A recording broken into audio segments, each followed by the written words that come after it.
When the valley's entire radar grid went dark, every commander declared the mission lost. No sensors, no signals, no way to track what was moving in the storm below. But one pilot didn't need radar. Major Reyes listened, and the enemy revealed itself in the sound. Welcome to Warthog Valor Stories. If you enjoy cinematic military storytelling, tell us in the comments where you're watching from. Your support keeps these stories alive. The storm had rolled in faster than anyone expected. Thick bands of low clouds sank into the valley, swallowing the tree line and drifting across the ridges like a slow-moving tide. Within minutes, visibility collapsed. Within 10, the entire radar network flickered. And then, with a single pulse of static, every screen in the command center went black.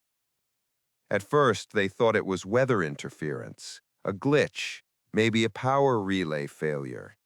But when the backup scopes died in perfect synchronization, the room filled with a silence far heavier than the storm outside. Commanders exchanged glances. Technicians tapped their consoles. The SEAL liaison muttered under his breath, "That's impossible. Every array can't fail at once." But they had. Whatever was moving in the valley now was invisible to radar, blind to thermal, and untouched by infrared. No digital system could see it, and that made the operators nervous because SEAL Team 9 was already down there, spread thin along a narrow logging road, waiting for air support that suddenly had no eyes. Major Elena Reyes stood at the edge of the command tent, arms folded across her flight suit, listening. Unlike the others, she didn't stare at the dead screens. She didn't ask what went wrong. She kept her gaze on the storm beyond the canvas walls, watching the way the clouds folded over each other, listening to the intermittent growl of distant thunder. She didn't seem worried. That made everyone else more worried. "Major," the CO said, turning toward her, "until we get sensors back, we can't deploy aircraft. We'd be sending you blind." She didn't look away from the storm. Not blind, just death. The CO frowned.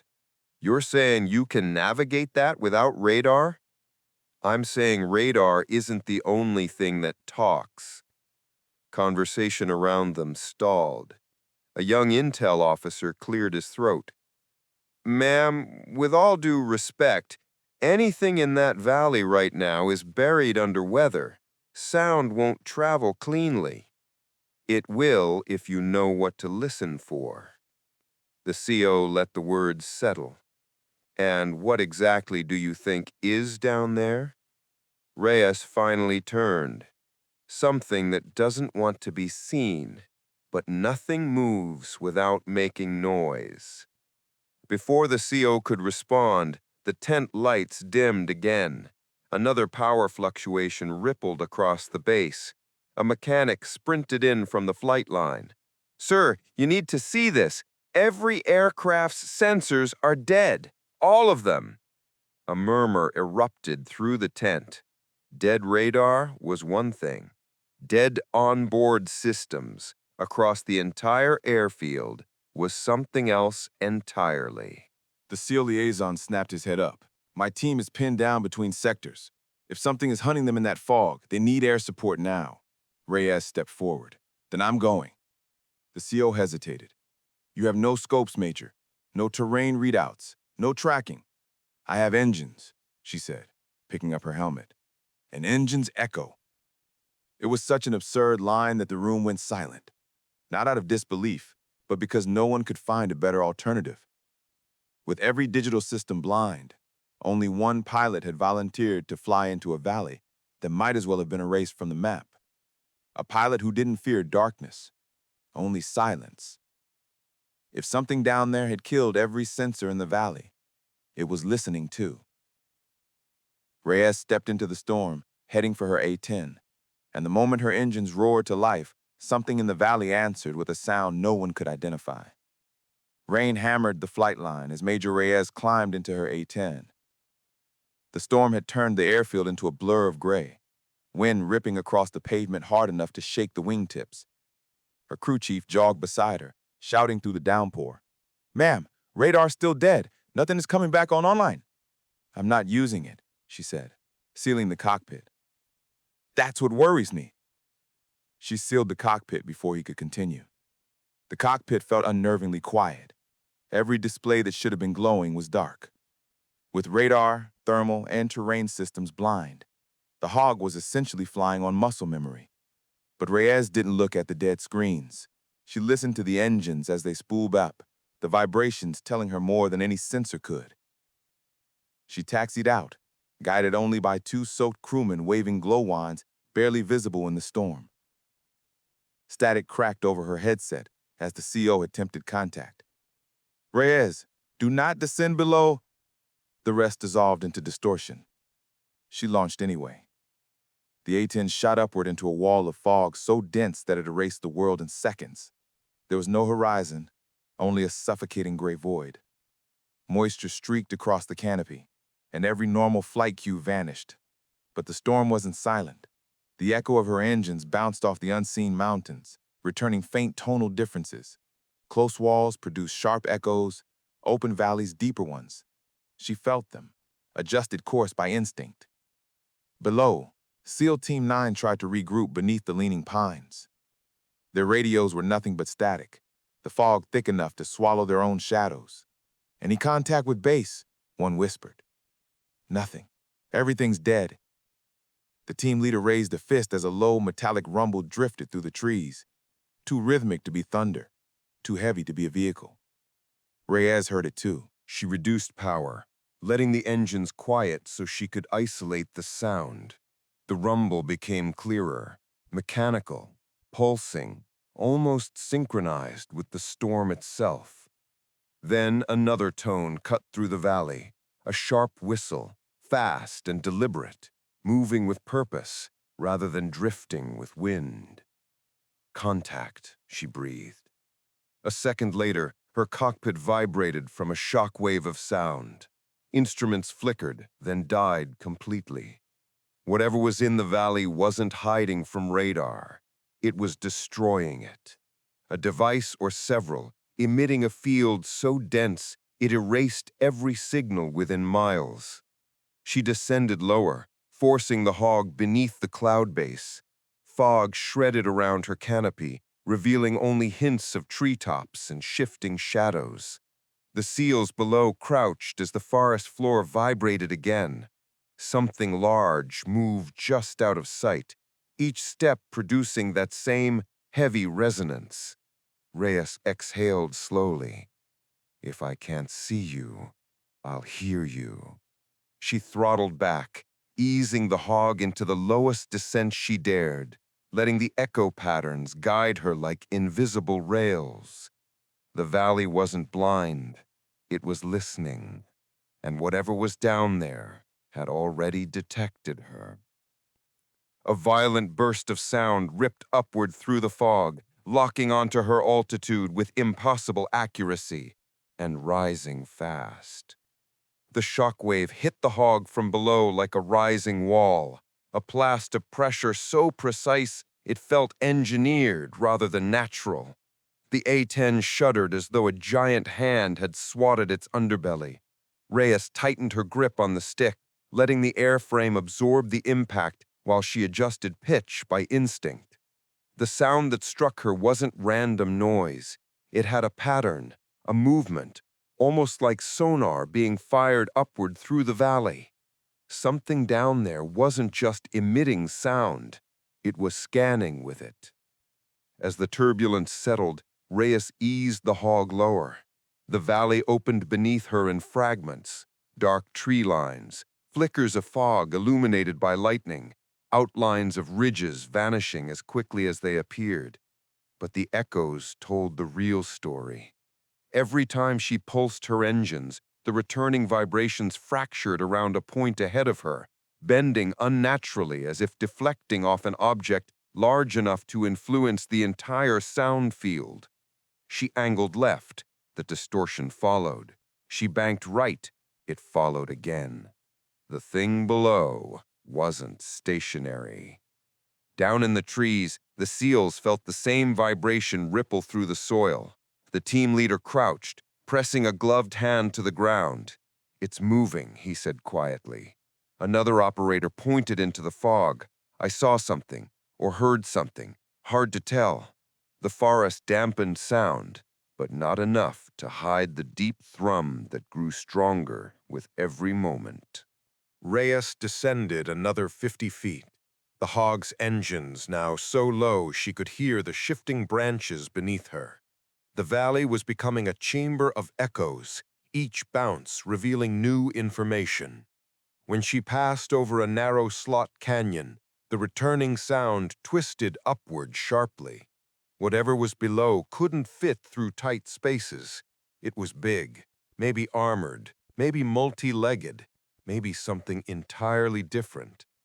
Lightning cracked in the distance, and for a half-second the valley lit up. Reyes caught a glimpse, just enough to nearly doubt her senses. A metallic silhouette moved through the trees, large enough to break branches with its mass rather than weight. It glided more than walked, absorbing sound instead of generating it.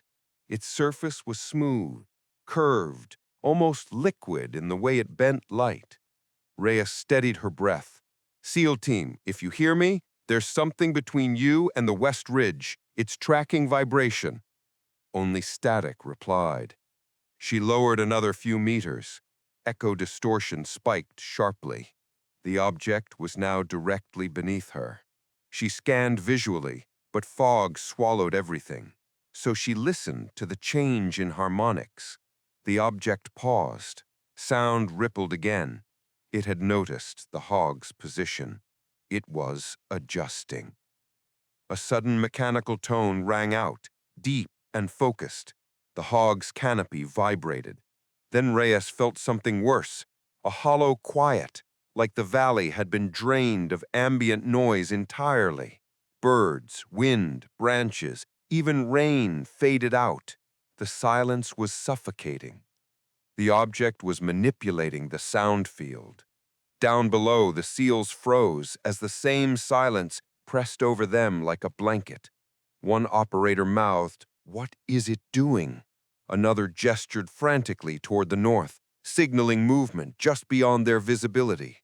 But without sound, they couldn't gauge distance or direction. They were blind in a new way. Reyes angled the hog back toward them, coaxing her engines just enough to create a controlled echo. The returning vibration warped heavily around the unknown object. It was closer now, climbing the slope, moving with deliberate intent. She didn't wait. She dropped the hog into a hazardous lateral pass, skimming the treetops. Echoes surged, scattering around the metallic mass below like ripples hitting a submerged hull. It turned toward her. The silence deepened. Panels on the object shifted, creating new harmonic pulses that locked on to her altitude with unnerving precision. Reyes felt her cockpit tremble again. Whatever this thing was, it wasn't guessing. It was listening back. If it learned her engine signature, she'd lose her only advantage. Then the valley erupted with a new pulse, sharp, narrow, and directed, slamming into the hog's right wing and forcing Reyes into a spiral she wasn't sure she could recover from. The shock wave hit the hog from below like a rising hammer, snapping the A-10 into a violent right spiral. Reyes fought the stick, feeling the airframe groan as the cockpit spun through fog and fractured flashes of lightning. The hog was never meant to dance, but it was meant to survive. And after a brutal few seconds, she forced it level again just above the treetops. The valley answered with another low pulse, deeper this time, as if the thing below was testing how much force she could absorb. Reyes cut power, letting the engines settle into a soft rumble. Noise helped her map the valley. but it also gave the creature her position. She needed balance, not speed. Below the canopy, the fog shifted unnaturally. Something moved with a glide too smooth to be human or vehicle. Reyes closed her eyes for a second and listened. The echo field around the hog trembled. A metallic presence drifted beneath the forest canopy, adjusting each time she altered altitude. It wasn't random. It was tracking her harmonics. Down in the trees, the seals felt the same presence. The silence pressed on them like a weight, muting even their own footsteps. A fallen branch snapped in two, but instead of sound, the vibration traveled through the soil. The team leader whispered, "It's suppressing the air. It doesn't want us hearing it move." Reyes eased lower, letting the hog skim a ridge. Her engine echo returned warped, bending around a mass that was climbing the slope. She banked left. The distortion followed. The thing was closing the distance. A rising whistle pierced the valley, a directed frequency. She reacted instantly, dipping behind the ridge wall. The pulse slammed into rock instead of her wing, cracking the stone and sending debris crashing into the trees below. The seals dove for cover as boulders rolled past their boots. Reyes pulled into a tighter turn, reading the echo trails. The creature had shifted again, closer to the seals now, moving with purpose. If it reached them before she figured out how to disrupt its scanning pulses, they'd never hear it coming. She made the kind of decision only an A-10 pilot would make in a blind canyon hunted by sound. She pushed throttle forward, hard. The hog erupted with a roar that detonated through the valley like rolling thunder. Every echo exploded back at her, shaking the canopy. The creature reacted instantly, surging toward the new noise spike with terrifying speed. Trees bent sideways as it passed, the fog folding around its shape like cloth drawn to a magnet. Reyes banked sharply, the sound signatures swirling around her in chaotic layers. She could feel the creature learning, adapting, matching frequencies. Then the silence shifted, sharp, focused. It had locked on to her exact engine pitch. A piercing game of compressed sound erupted from the fog, cutting upward in a perfect line, straight toward her cockpit. The beam of compressed sound sliced past the cockpit by inches, rattling every bolt in the hog. Reyes felt the shockwave slam her chest, as if someone had punched the air out of her lungs. She dropped altitude fast, letting the treetops blur beneath her as the creature recalibrated for another strike. Its pulses were faster now, tighter, more deliberate. It had learned her exact engine signature. She killed throttle to near idle. Instantly, the valley's silence collapsed inward. Without her engine rumble, there was no echo field to read, just darkness, fog, and the faint vibration of something massive adjusting its position. She risked a shallow burst of power. Echoes returned in fragments, showing the creature shifting along the slope, sweeping the area with another rising pulse. Down below, the seals heard nothing, but they felt everything. The ground quivered in timed intervals, each tremor stronger than the last. One operator mouthed, "It's triangulating." Another pointed to a ripple moving through the fog, a distortion of air pressure that drifted toward them like a moving wall. Reyes caught it too. The absence of echo in that area wasn't an accident. It was a trap. The creature was shaping silence, creating a pocket where any noise would bounce back directly to it. If she flew into that zone, it could kill her with a single pulse. She banked away, heart pounding. How do you fight something that controls the medium you depend on? She listened harder. Then she heard it, a faint stutter in the creature's pulse, almost imperceptible, a mechanical delay, a flaw. When it fired a high-frequency scan, there was a fractional moment where the low-frequency field weakened. One tiny window, but enough. Reyes eased the hog upward, aligning herself above the weakening ripple. "Come on, show me the pattern." Another pulse fired, high frequency, Sharp. The low-frequency silence barrier dropped for 1 second. Reyes shoved the throttle forward and dove. The creature reacted instantly, unleashing a blast that shook the valley, but it fired too late. Her dive cut through the gap, roaring straight over its position. The turbulence peeled fog away, revealing the faint outline of a massive, segmented structure hidden beneath the trees.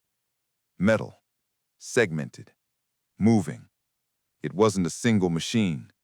It was unfolding. Panels shifted, joints expanded, sound warped violently. And as Reyes pulled up from the dive, the forest split open, something enormous rising from the ground, locking onto her engines with a new, terrifying precision.